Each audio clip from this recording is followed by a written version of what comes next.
2026 সালে এসে অনলাইন ব্যবসায়ীদের এরকম চরম বিপর্যয় দেখতে হবে, এটা আসলে আমি নিজেও প্রস্তুত ছিলাম না। এমনকি এই বিপর্যয়ের মধ্যে আমিও পড়ে গেছি।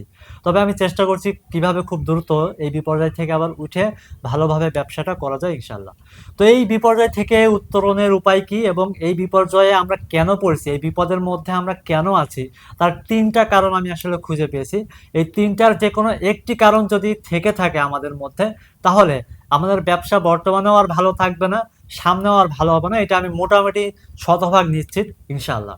একটা কারণ হচ্ছে, আমরা দেখেছি যাদের ব্যবসা বেশিরভাগ খারাপ যাচ্ছে বর্তমানে, তাদের একটা কমন বিষয় হচ্ছে তাদের প্রোডাক্ট কোয়ালিটি স্ট্যান্ডার্ড ছিল না। তারা এতদিন হয়তো বিভিন্নভাবে ব্যবসা করে এসেছে, কিন্তু বর্তমানে কিন্তু তারা ধরা খেয়ে গেছে। কারণ বর্তমানে অনেক ভালো ভালো ব্যবসায়ী আসছে, ভালো ভালো কম্পিটিটর আসছে যারা ভালো পণ্য নিয়ে কাজ করছে। সুতরাং যারা খারাপ পণ্য নিয়ে বিজনেস করতো তারা কিন্তু এখন ব্যাপকভাবে ধরা খেয়ে গেছে।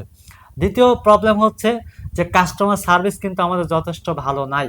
যাদের ব্যবসা খারাপ যাচ্ছে বা যাদের ব্যবসা ভবিষ্যতেও খারাপ যাবে, তাদের অন্যতম একটা খারাপ গুণ হচ্ছে আমরা ভালো কাস্টমার সার্ভিস দিতে ব্যর্থ হচ্ছি বা হয়েছি, যার ফলে কিন্তু আমাদের ব্যবসাগুলো খুবই খারাপ যাচ্ছে। আর তৃতীয় যে প্রবলেম সেটা হচ্ছে আমাদের মার্কেটিং, আমাদের বিজনেসের যে মার্কেটিং হাই কোয়ালিটি ছিল না, খুব বেস্ট কোয়ালিটি স্ট্যান্ডার্ড মানের মার্কেটিং ছিল না। আমরা এমন এমন শব্দ ব্যবহার করেছি, এমন এমন বাক্য উচ্চারণ করেছি, এমন টপিকের উপরে কন্টেন্ট বানিয়েছি, এমনভাবে মার্কেটিংগুলো করেছি, আসলে দিন শেষে মানুষ বুঝতে পেরেছে যে আমার তথ্য, আমার বাক্য, আমার শব্দ ভুল ছিল।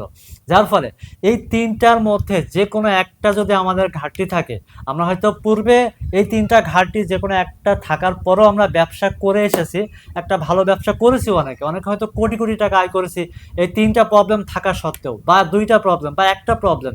কিন্তু বর্তমানে কিন্তু আর সেই সুযোগ নাই, কারণ এখন প্রচুর কম্পিটিটর, এত পরিমাণে ব্যবসায়ী প্রতিনিয়ত আসছে, যেখানে এই 3টা প্রবলেম তো থাকলে ব্যবসা হবেই না, একটা থাকলেও হবে না।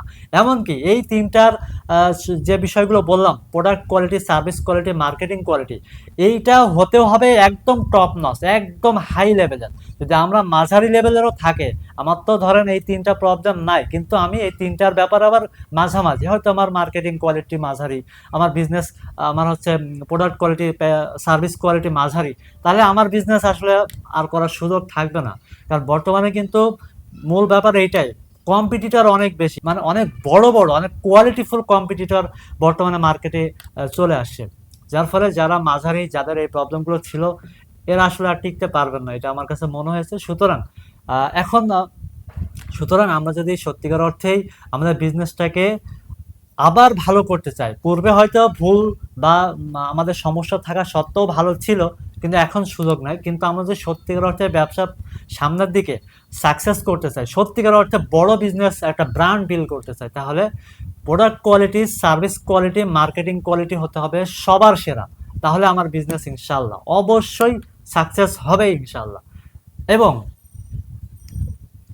সুতরাং আসুন আমরা আমাদের এই 3টা বিষয়ে সর্বোচ্চ চেষ্টা করি সঠিকভাবে করার, ইনশাল্লাহ আমাদের বিজনেস সাকসেস হবে।